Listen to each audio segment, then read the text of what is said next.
வணக்கம் நண்பர்களே. உங்களிடம் பேசுவது விமலா.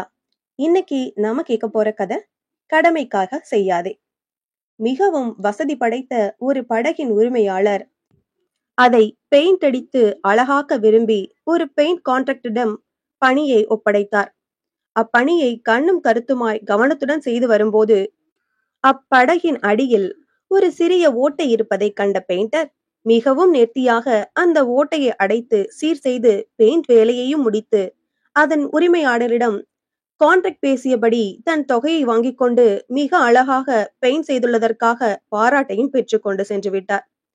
மறுநாள் அந்த படகின் உரிமையாளர் பெயிண்டரை தேடி அவரிடத்திற்கு ஒரு பெரிய தொகை மற்றும் பரிசுடன் வந்தார்.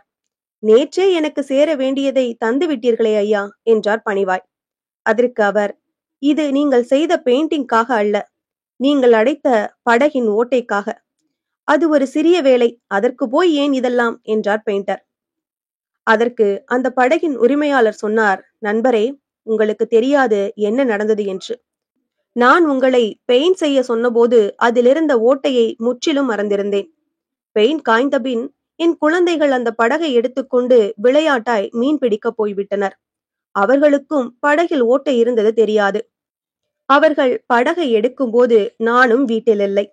வீட்டிற்கு திரும்பி வந்தபோது படகை எடுத்துக்கொண்டு குழந்தைகள் மீன்பிடி விளையாட போய் உள்ளதாக கேள்விப்பட்ட போதுதான் படகில் இருந்த ஓட்டை ஞாபகம் வந்தது. மிகவும் பதறிப்போய் அவர்களை தேடி ஓடினேன், என்ன ஆயிற்றோ என்று. அவர்கள் மகிழ்ச்சியாய் குதூகலத்துடன் திரும்பி வந்து கொண்டிருப்பதை பார்த்தவுடன் நெகிழ்ந்து போனேன். ஓடிப்போய் அந்த ஓட்டையை தேடினேன். வெகு கவனமாய் அக்கறையோடு சரி செய்யப்பட்டிருந்ததை கண்டவுடன் மிகவும் ஆச்சரியமான உங்கள் செயலை பாராட்ட ஓடி வந்தேன். இந்த சிறிய செயல்தான் மகத்தாய் சில உயிர்களை காப்பாற்றியுள்ளது என்றார். நாமும் நம் வாழ்வில் கடமையே என காரியமாற்றாமல் எதையும் பிரியமாய், கவனமாய், அக்கறையாய், பொறுப்பாய் செய்வோம். இந்த கதை உங்களுக்கு பிடிச்சிருந்ததுன்னா லைக் பண்ணுங்க, ஷேர் பண்ணுங்க, சேனலை மறக்காம சப்ஸ்கிரைப் பண்ணுங்க. அடுத்த கதையில சந்திக்கலாம்.